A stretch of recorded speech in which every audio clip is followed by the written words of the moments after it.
Hello everyone and welcome. Okay, so in this video we are going to be comparing Raceroom and Iracing. These are two games that I've been playing a lot of recently, and I just wanted to go through it with you and show you exactly what the difference is between the two. These are the only real two games I know of with a baked-in ranked multiplayer service. Raceroom's is quite new. Obviously, everyone knows about Iracing and their one. So today we're going to compare the games, compare the ranked multiplayer, and come up with some conclusions and see what one we prefer. Anyway, without further ado, let's go.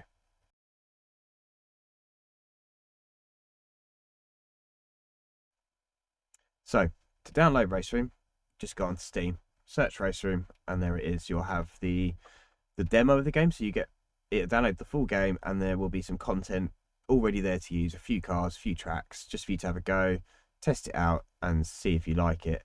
Once you've done that, then you can start looking into purchasing content, which we'll have a look at now.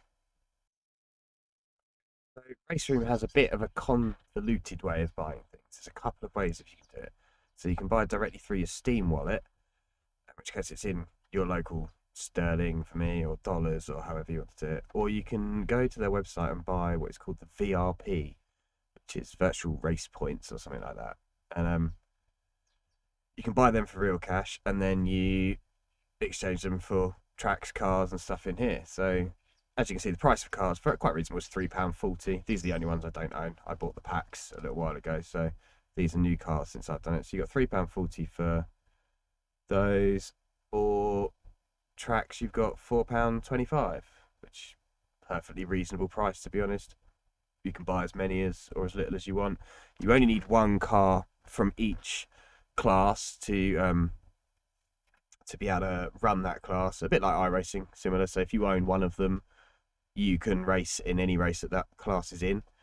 You don't have to worry about owning all of them to race, as long as you own the track as well. The VRP takes you to another website, but Virtual Race Points is an online. It's their own in-game currency, basically. You get a bit of a discount if you use VRP rather than buying directly. And they also do packs. So I've already bought the premium pack. So that was, I got it on Black Friday, and it was about £50 when using the VRPs. The starter pack's very good. Gives you a basic list of cars and tracks, which gets you going on the like ranked multiplayer, like the rookies. There's always be something based around the starter pack. Pro pack, obviously, a little bit more, and then the premium pack gives you everything that's currently in that game. It doesn't give you everything carrying on from there. So when you buy it, you then, if there's anything else released, you would then have to buy that as well. So you buy that individually, like I can down here with the Audi or the new touring cars, or I can buy the track packs. And I think there's a touring car pack if I wanted to buy that as well. I could buy that, so it's not too bad yet in here. And that'll take you to Steam. And you can buy them in Steam if you want to. So it's sort of giving you an idea of how much each one costs. There we go. Starter pack is £8.50. Pro pack is £42.54. Premium pack is £85. Obviously, they do sales, so always best to look out for a sale. If you're looking at getting all of the content, find the sale and then get that there. That's the best way of doing it. It's the cheapest way of doing it, but obviously it's a lot bigger outlay when you come to do it first time around. Now, to download iRacing, you need to go to iracing.com and sign up for the subscription there. Or I think you can do it directly through Steam. I haven't done it that way, and I don't know if I recommend doing it that way. I've known a couple of people that have, and when it's come to renew or purchase content, it's caused some issues for them. So personally, I think direct from the source, probably the easiest way to do it. And like I say, iracing.com, that'll give you the information where you can sign up, and then you can download the software. And then once we're there, we'll have a look at content costs and what's available for you. Okay, so iRacing. Now this is a little bit different to Raceroom in that this is a subscription base, so you have to have a subscription to even download the software and load it up. Whereas like Raceroom, you have the free-to-play portion of the game, which you can download from Steam, doesn't cost you anything. There's a couple of cars and a couple of tracks, and you can get on with it. This one, you have to have the subscription. Now, I think I do it on a 3 monthly rolling thing, which is around about 30 something pounds. It's about £10 a month. Um, I think it depends on the exchange rate that whatever PayPal or whatever I'm paying through does it through. So it varies a little bit, I do believe. But there's normally a sign up offer on where you can get 3 months for £1 or £5 or something. If you're interested in trying it out, it's well worth having a go with that. Use the base content, see if you like what the sim's about, how it works and stuff, and then if you want to continue it, buy a year's membership. It's just generally the cheapest way of doing it, or do the 3 month rolling, or you can do it monthly rolling. Obviously, the longer the membership, the cheaper it is. You're tied into it, so the longer you pay for, the cheaper you actually get it. I do 3 months because generally having a cut like £100 laying around to do it for a year doesn't happen, so I end up paying more, but it's financially easier. When it comes to the cost of content on iRacing, this is where we start to see a bit more big disparity in the costings. So your cars are 11.95 per car. They don't do packs. They do discounts of I think if you buy 3 bits of content, it's 10%, and then 6 bits of content is 15%, or it might be 5 and 10. And then tracks are also 14.95 or 11.95. So yeah, £15 or £12, depending on the track. These are, again, it's quite expensive compared to Raceroom. It is also possibly for me maybe just a little bit more detailed tracks. I think that iRacing, when they do their tracks, they do them properly. Like they are, not that Raceroom don't, but iRacing seem to just be that little bit more for me. They're just a little bit better. Whether they're worth 3 times the price, that's debatable for me. I think to be honest, it is a bit expensive. It's an expensive one to get into. I don't mind too much. I've bought a lot of the content that I want to race.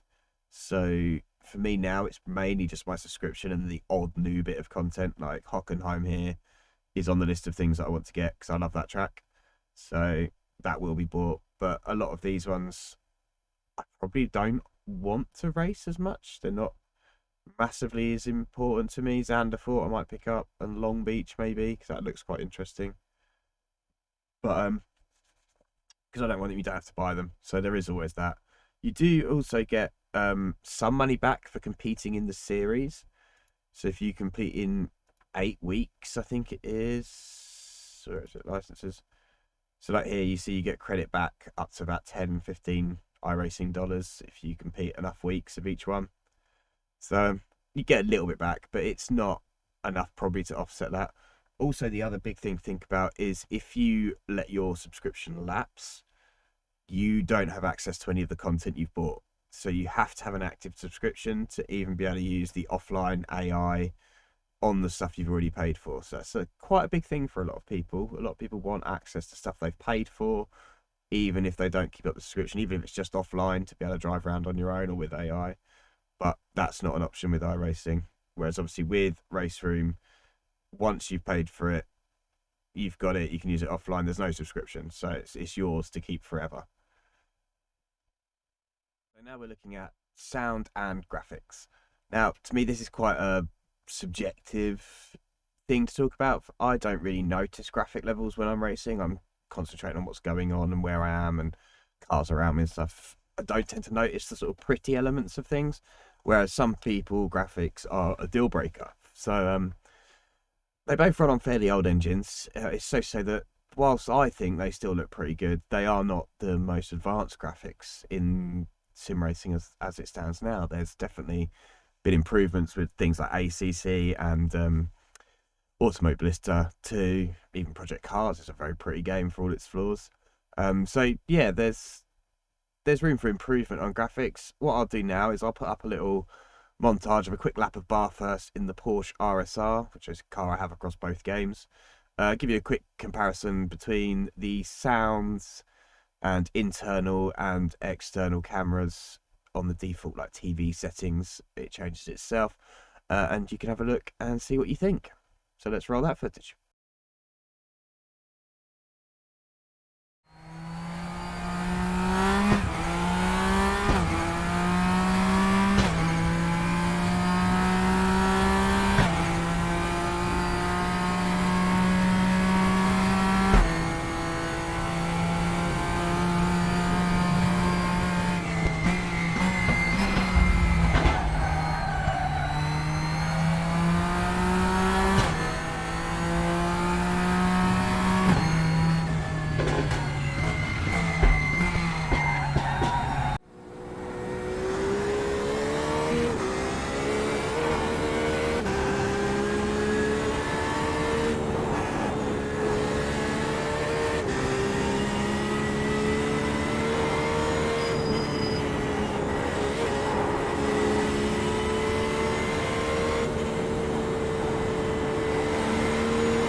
So, content available in Raceroom. Well, as you can see in front of us, these are all the different classes of cars you can run. Now, some of them do overlap. So, you've got the ADAC GT Masters, which are basically GT3 cars.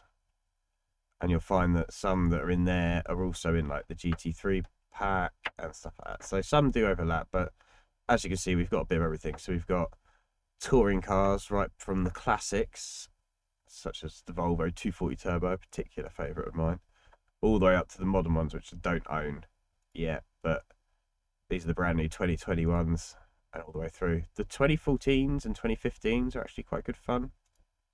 I was racing those the other day. I think mine in 2015 was on one of the ranked ones.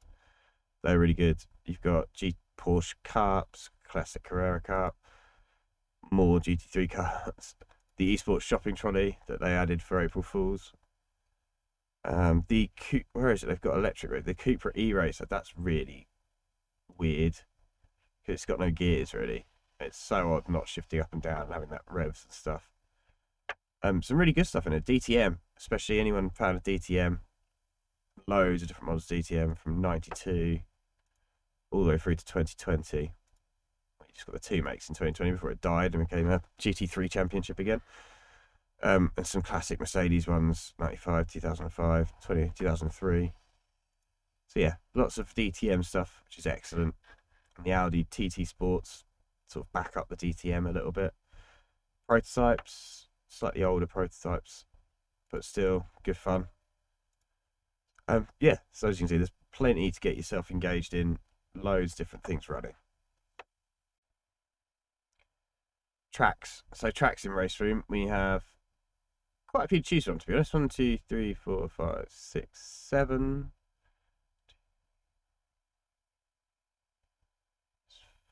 40 tracks, isn't it? Roughly. My math isn't particularly good, so yeah, about 40 tracks.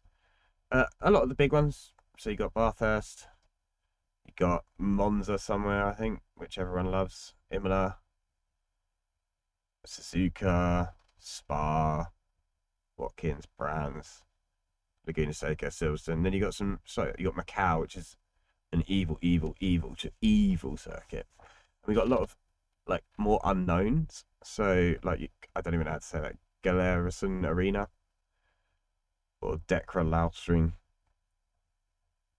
So some of these are a little bit more unknown and a little bit more quite European based. But obviously you've got a few American tracks thrown in there as well. A few Japanese tracks. Got Shanghai. So you've got some Dubai Autodrome. So there's quite a few good quality tracks. Good representations. I believe they're all laser scanned. Fully licensed and laser scanned. And yeah, I have no problem with them at all. They all sims look slightly different when you go to tracks. So like I've got Imola selected on this screen here. You go to Imola here, it'll look different to the iRacing one, look different to the ACC one. It's generally just what assets they use around the track and the year they scanned it, or where they got the scan data from. There'll be slight differences, but they're all accurate to the time of scanning. Okay, content on iRacing. Now, this isn't going to be a exact view of everything because this is the content that I own. So this is some base content, some bought content.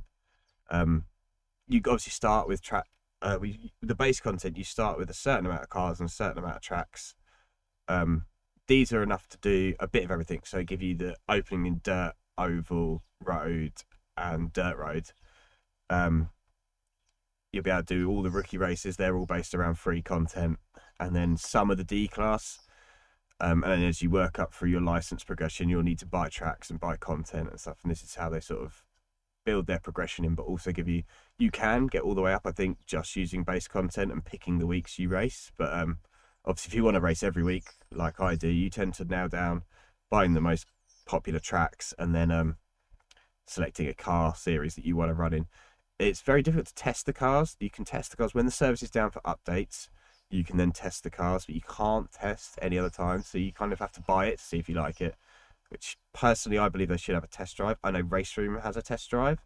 So any car on the service, you can drive it. It's only one track you can drive it on, but you can drive it for as long as you want on that track, as many times as you want to test it out before you buy it. So I think that's a really good idea. Something that I think iRacing could bring in it's like a test drive service for the cars. But you see, I've got GT4s, GTEs, GT3s, some Formula cars. I don't really get involved in dirt and oval. I've done a little bit, so they're not massively important to me. But I know a lot of people like that, so a lot of these are irrelevant now. This is gone. There, I don't use those. But you can see there's quite a varied selection of cars as we come through. A bit of IndyCar, quite good fun actually. High downforce round ovals, always fun. V8 supercars. If we go to the series, I can show you a bit more of what we're sort of racing with. So up next, this will give you. So this is just on the road side for me. So you've got Formula Renault 3.5s. You've got GT1 cars, 911 Cup cars, fixed GT3. You've got touring car. Unfortunately, we've only got the Audi. We haven't got any others. I like Raceroom, where you've got 5-6 years going back of different touring cars, and touring cars being one of my favourite. This is quite a big decider in me on what way I tend to race. Classic Formula 1 cars, GT4. It's like a Formula car. The IMSA, so that's multi-class. So that is DPI, GT3 and GTE, or GTD and whatever they call it in America. Similar production, again, multi-class. This is quite a low. This is D class, so you can enter this quite often with just some of the free content. It's got the Pontiac and stuff like that. And if we go to tracks, there's loads of tracks, obviously, because it's split between road and oval. But if you got all the big ones: Imola, Monza, Interlagos, Brands Hatch, Gilles Villeneuve, Le Mans, Barcelona, Kota, Spa, Daytona. A lot of American tracks. You got Lime Rock. Obviously, you got the Nürburgring, Nordschleife, Bathurst, all these sorts of places, Silverstone. List goes on and on and on. And then there's probably another 50 odd tracks if I actually bought all the Rallycross and stuff like that. So there's loads of content, all laser scanned. Again, all perfect details. Again, it depends on the age of when they're scanned. Depends on if they look slightly different. Say something brand new like ACC that's got sort of the most up-to-date versions of all these tracks and assets and stuff on it. But again, you can't fault the tracks. You don't really find any issues with them.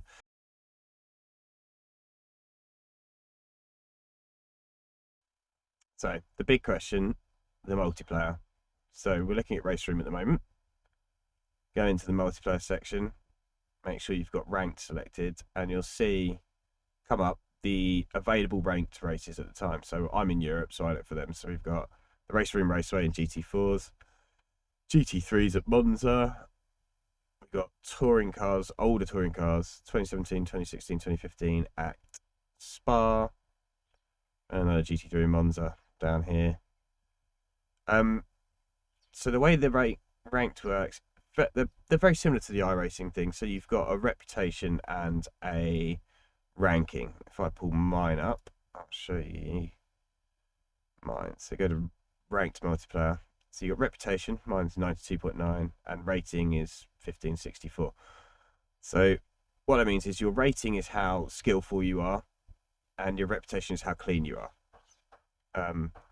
There's not too much information out there on how these are calculated. I think it's done on basically the amount of instance you have. So each instance is tracked. So off track, spins, collisions with other cars, they're all tracked. And the more points you get, the more hit to your reputation. So you want to race as clean as possible, because the reputation is what unlocks what races you can do, what races you can race in. So you start in the rookies. Once you get above 75, you get into the next one, and I think it's 80 for the next one, and then that's about it. There might be a 91 sometimes, but generally, you do a few races in the rookies. It's quite easy to get out, just don't crash into anyone. Do a couple of races, you'll be able to go race some of the other stuff as well. And then your rating is obviously your skill level, and if there's splits, which there are on the weekly longer races on a Wednesday, so Wednesday at 7:30 for me in Europe, it's the longer races. They're normally either a couple of 40-minute races, depending on the class, or they're maybe a 90-minute race in GT3, or they mix them up each week. So, and they will normally match the track and cars of a daily series as well. So they've also just introduced daily longer races, which are about an hour, and they run every night at a set time. I think that again, that's about 7:30. Um, I haven't actually managed to do any of these yet because it always clashes with putting the kids to bed, so I can't comment too much on what ones these are. But I don't know if I can see it on here either. So, but yeah, you get a, a longer race at the every set time every evening, and once on a Wednesday you get an even longer one of that. Um, how the ranking is calculated, I not I think it's kind of based on finishing position of the race. I think it's like what they call ELO style one. So there's a set amount, and you take it off the other people. So if you beat them, you take some of their rating, and if they beat you, they take people that beat you take some of yours. I think it's very similar to iRacing's way of doing it. I've found generally, if I finish in the top half, I gain. If I finish in the bottom half, I lose. As you can see, some of these you lose quite a lot. So, and sometimes you gain. All right, 27 I gained on that one. Finished second. So I think that's generally the higher you finish compared to the strength of the field that you're in. So the more high rating people in there, the higher rating there is to gain if you beat them, and obviously there's the higher amount to lose if you lose to them. So I think they're both iRating and Raceroom are very similar, but there's no definitive layout of exactly how it's won or lost and how it's divided. They didn't want to. When you look through the forums, it says that they don't want to sort of divulge that information as such, which is understandable. You don't want people copying your algorithms and things like that. It's part of their selling point, so why would they? Quick note on this: the quality in the racing is something we also want to talk about. So I have found that the race room ranked stuff has been some of the best, closest racing I've had in a long time. I think part of it is to do with and it sounds awful, but the like collision mechanics that they use. It doesn't seem to fire cars off as much as some other sims, so you can really get some really close door-to-door racing going on. I've had some really good, especially the touring cars. You do scraping paint and stuff like that, as we call it, but it's definitely something to consider when you are looking at online ranked racing, is how close you can actually race with people. Personally, I think you can be a little bit more aggressive in race room than you can in iRacing, just because if you do bash someone, generally it's not going to end your race. It's not going to end your race or their race. Obviously, if you hit someone hard enough, it's going to cause damage to both cars and you're going to go off and cause a big accident. But that little side to side little bit, it's a bit more forgiving. Maybe in the net code as well, it's not so jarring sometimes when there are the little comings together. Now, when it comes to iRacing, this is online multiplayer. There is AI, but realistically, it's a very small part of the game. The entirety of iRacing is based on competing against other people online in ranked racing. So it works in a very similar system. You have your licenses. So here you can see my licenses. Obviously, I'm rookie in oval, dirt oval, and dirt road, and I'm an A class license in the road courses. So to get your licenses, you start as a rookie, then you've got D, C, B, and A. There's also a pro license if you get qualified for the pro championships, which I have no hope of doing ever. Now these are based on your SR, your safety rating, which is calculated again. That's exactly very similar to the race room one, where it's the amount of incident points you get. So an off track is 1 point, a spin is 2 points, a collision with another car is 4 points. It's a no blame system, same as race room. So if you hit another car, you both get 4 points. It doesn't calculate the blame in this. I think in a part of it, it's very hard to write an algorithm that could determine blame that couldn't be abused by people, but also it means that everyone around you has to try and race safely at the same time to all not get the incident points. So you want to get if you get your safety rating above 4, you instantly promote to the next license class, as long as you've done 2 races or 3 races or whatever it is in in that license class. So if you want to get a C license, you need to have done 3 or 4 D license races and have your safety rating above 4. That'll instantly promote you. If it's above 3, it will promote you at the end of each 12-week season. And then you have Iracing, which that's what's based on your finishing position. So if I go to mine, you can see it tracks it all. You can see how up and down it is. But you do have, so when you it's again very similar to the other system on Raceroom, where everyone's I-rating goes into a pot at the beginning, or a percentage of it. I'm not 100% sure on what percent goes in, but the more I-rating involved, the higher the more you can win. So if you're in a strength of field of say 4,000 and you win, you're going to gain a lot more I-rating than if you're in a strength of field of 700. Generally, it's not not a hard rule, but a safe bet is if you're in the top half of the field, you're going to gain, and if you're in the bottom half of the field, you are going to lose. It varies slightly. It does depend on if you're one of the stronger drivers in the race, or whether you're one of the lower I-rating drivers. But it's safe to say that generally that's how it would work. Now, when it comes to the quality of racing in iRacing, again, this can be very, very good. I have had possibly worse experiences on iRacing than I have had at Raceroom with the like the ability of some people, myself included. I make mistakes. I think the biggest thing is it's a bigger player base, and the collision physics are probably a little bit more exaggerated. So sometimes the tiniest tap can send you flying into a barrier or damage the car. The damage model is a lot more detailed than a lot of other sims I've played, to be fair. You will find parts detach, things break, aero gets deformed, and you can kind of see it in there. I think this leads itself to, if there's a bit of door banging, and the genuine sort of racing incidents can be a lot more race ending than what they would be in some of the other sims, which in a way it should promote safer racing. But I think because of the nature of like online racing with the lag and ping and things for people, it can make it quite difficult for people to race closely with the net code and the collision physics they have.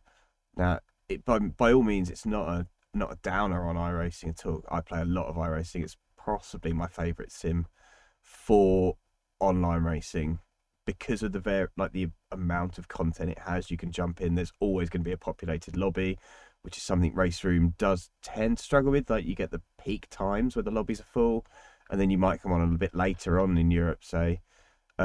For us, like, if you get on too late, the European servers are quite empty. And you can obviously race on the American servers, but they tend to not be as busy. It's quite a European-based game, as far as I've noticed. So, yeah, quality of racing possibly overall a little bit worse, but I think generally because of the size of the player base and the skill disparity between it, as well as what I mentioned about the crash physics and stuff like that, I think that's possibly what contributes to it more than the game itself. It's not a bad experience. It's not a toxic experience. It's just can be a bit more frustrating accidents, shall we say. Force feedback, again, a very subjective subject. Me, I quite like iRacing's force feedback. I have used IRFFB as well.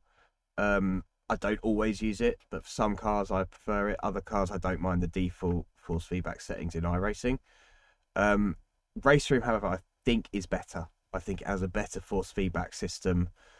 Whether it's the frequency it updates or just the way they've programmed it to respond to different characteristics of the cars or different elements of the cars, I'm not an expert on it. I wouldn't like to speculate. So there's probably plenty of videos out there that go into a lot more depth of the force feedback mechanics behind both sims. I'm just going by personal preference here. So for me, Raceroom just gives a bit more feel of what the car's doing. You can feel the limit of the grip a little bit more. When you're loading up the car, you can feel it load up in the wheel, and then if it breaks, you can feel it loosen. I just find that a little bit easier. With the actual handling of the cars, I'd probably say overall, Raceroom has more grip. I don't know if it's a little. you can just lean on the cars a little bit harder. Now, whether that's more true to life or not, I don't know. I'm not a racing driver. I've never driven a racing car, so I couldn't tell you that. Again, plenty of videos out there blasting or supporting different ways of doing it from all different developers. So I think that's again down to your personal preference of how you like a car to handle. I would say, yeah, Raceroom has a bit more grip and probably the better force feedback in my opinion, but both to me handle fine. I have no problems jumping between the sims and instantly being able to drive either one.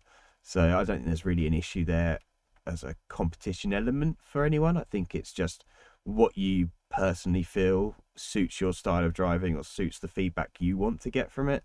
And then go from there. By all means, like I say, Raceroom again, free to download, so you can try it out. If you like it, then obviously you can start spending money on it. But the free cars and content will give you a brilliant representation of how it drives. So go and try it out. Can't go wrong, really, can you, when it's free?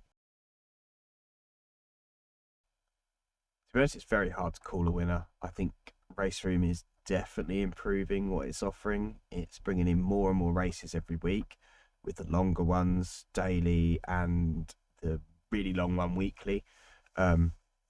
I think on a purely ranked multiplayer perspective, iRacing is still the king. Um, it offers more servers, more splits, more variety, should get closer racing, but it comes at a cost premium. And I truly believe that Raceroom is a growing platform that offers a more cost effective way into getting into the ranked multiplayer sort of service, as you like. The quality of racing has been brilliant. The car choice is excellent. The track choice is excellent. The combos that they're putting on for their ranked racing has been really good. So the cars and track combos they've been using has worked really well so far. So I think, yeah, iRacing is the king, but that's getting competition. This doesn't include obviously services like SimGrid and SimRacing.gp. Things like that are coming up for other sims. I haven't really managed to try those out too much yet, so maybe another video in the future when they're a bit more established. But for a baked-in ranked multiplayer racing, Raceroom's getting there, but iRacing is still probably the king.